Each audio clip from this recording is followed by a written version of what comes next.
Hello my dear friends.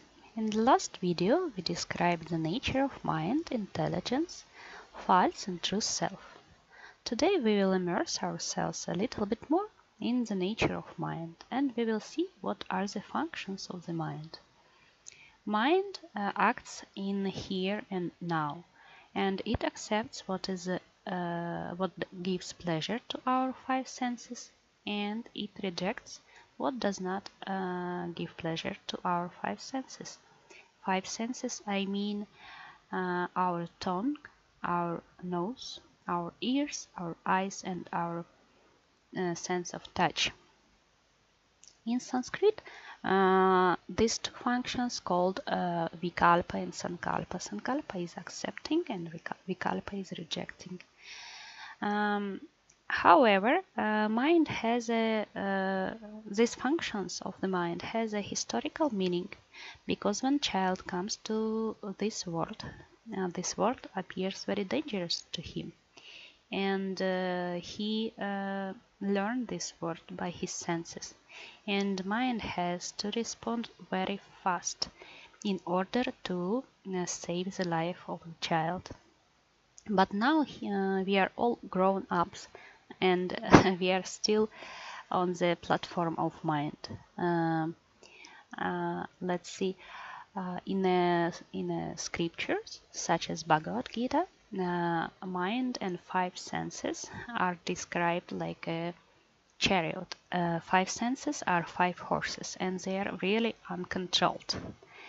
And the reins of the charioteer and between the charioteer and horses are the mind, and it is in our power to get control over the reins. Let's see once again this slide. We discussed this slide in a last video. Once again, mind has function to desire, and Buddhi, intelligence, has function to discriminate. Mind works on the present plan, and Buddhi is more strategic. Here, once again, the five horses are five senses, and they are really uncontrolled. The reins are the mind, and that charioteer in a blue dress, it must be our Buddhi, intelligence. The chariot itself is a body, and that scared guy who sits in the chariot, it is ourselves. It is our souls, us. Let's see here once again the Sanskrit text. It describes the consequence, what is upper and what is the supreme. So here we see that matter is on the lowest plan of the existence, and we get to know this world by our five senses. And mind, as we remember from this slide, mind is a kind of boss over the senses. But sometimes mind becomes a slave of the senses. And here we are, we have to empower our mind. We have to make our mind our friend. If the mind is the slave to senses, it is our enemy. But if we are using our Buddhi, our intelligence, and we can control our mind, and the mind will control our senses. So in this order we can get spiritual development, because what mind is doing, it is very attached to senses, and it is our task to make it detached from our senses. How we can do it? We have to empower our intelligence. And here I will show a few examples how we can empower our intelligence. Oh yes, by the way, the supreme in this line is us.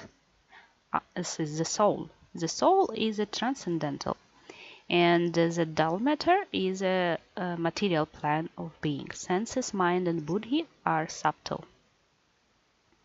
Okay, let's come back here. So all spiritual leaders and the psychologists, they will suggest you these first 4 points, definitely. First of all, daily schedule. Wake up early and go bed early. Stick to the schedule, and better to wake up with the sun or 1 hour before the sun rise. Second, eat healthy. First of all, reduce food amount and follow the hours of your daily schedule. Eat at the same time. Try to avoid heavy food, fast food, meat, and number 3, avoid intoxication, all kind of intoxication, excessive medicine and drugs, and of course smoking and drinking and whatever intoxication, even emotional intoxication. And number 4, include into your daily schedule at least start with 20 minutes a day to learn what is good and bad for Buddhi, for our intelligence, how we can learn it. It is better if we read scriptures, listen lectures, and attend some self-realization classes, psychology classes. It is good to receive some spiritual education and of course to follow morals and values. Let's briefly discuss the other points. Concentrate, meditate or pray. Think positive. Do self-study. Whatever self-study you can do, it is good. Develop your hemispheres, both. One is right, which is artful, and one is left, which is logical. Follow ahimsa. This is very good rule. Do not hurt anyone by your thoughts, words, and actions. Exercise daily. I would say mind exercise and memory exercise and physical exercise, whatever you can do. So, watch your thoughts yourself, contemplate, find out who you are. I would say attend more classes or watch more self-realization videos.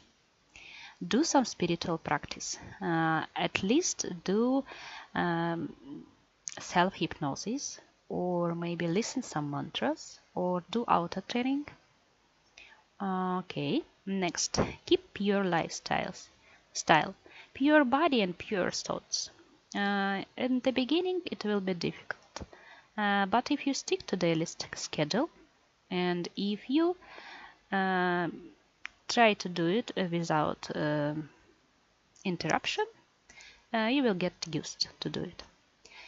Next, brahmachari. Brahmachari is very important. It means keep celibacy for at least for until you get married.